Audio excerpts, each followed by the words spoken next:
there's continuation of 5 sessions containing the demand tails, testing 6900 level.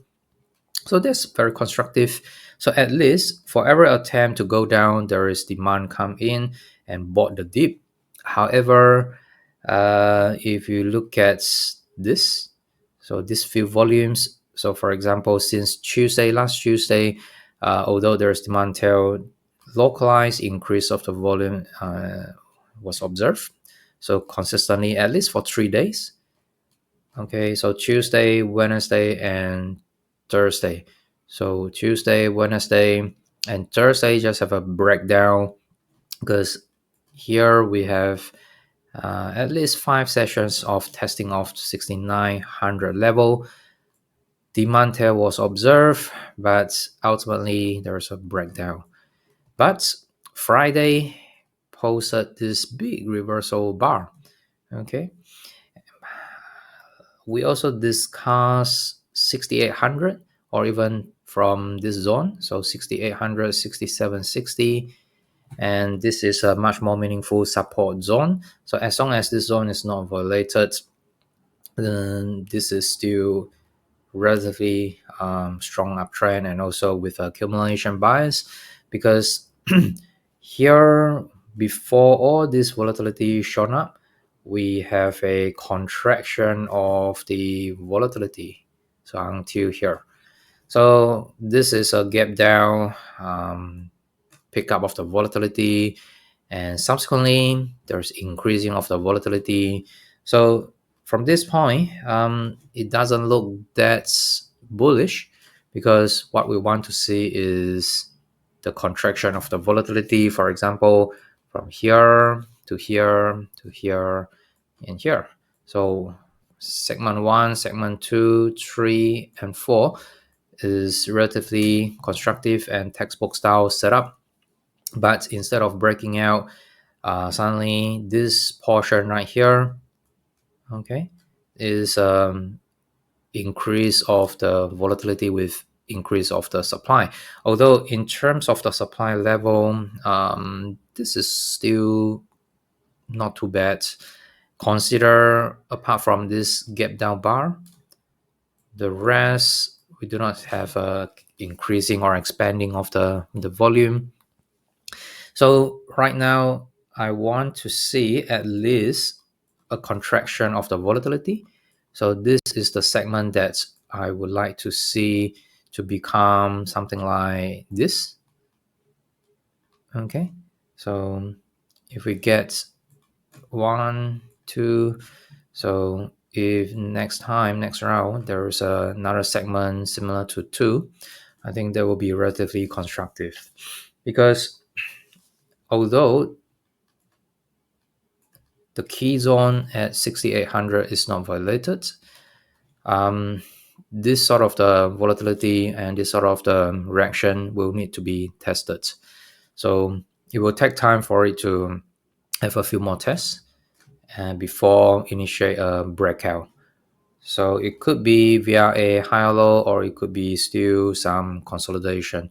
So of course, if we get a higher low with decreasing of the volatility, decreasing of the supply level, that will be very bullish.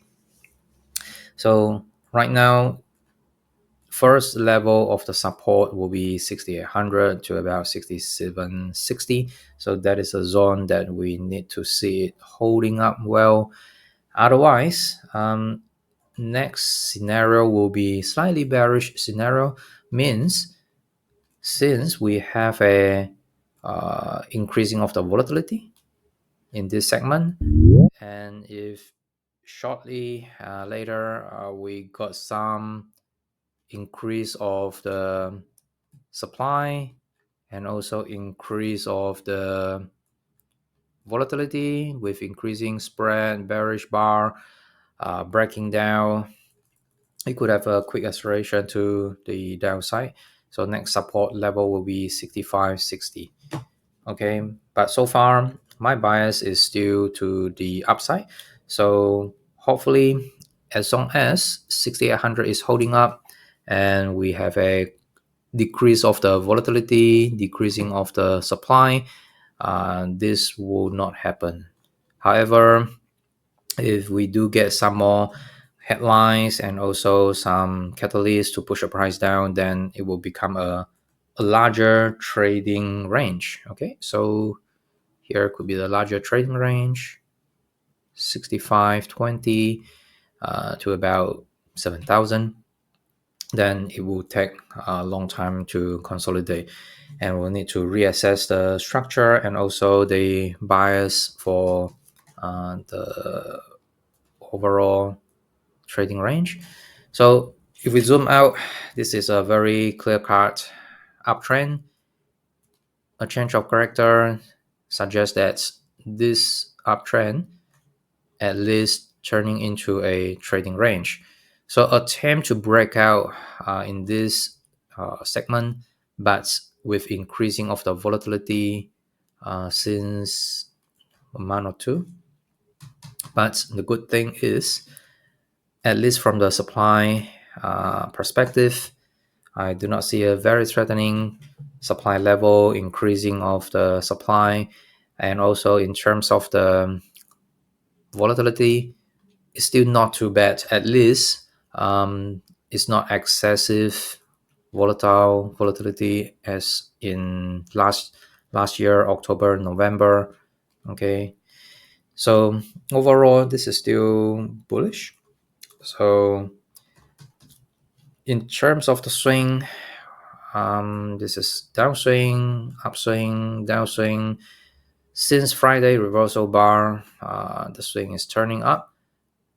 It's going to test the high, and we'll need to see whether it will attract excessive supply or it will go into some consolidation testing modes.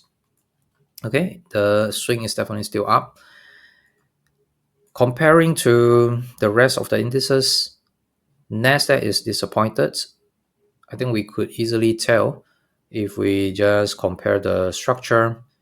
So S&P 500 is approaching the all-time high, and Nasdaq is like bouncing halfway from this swing. So this is a laggard.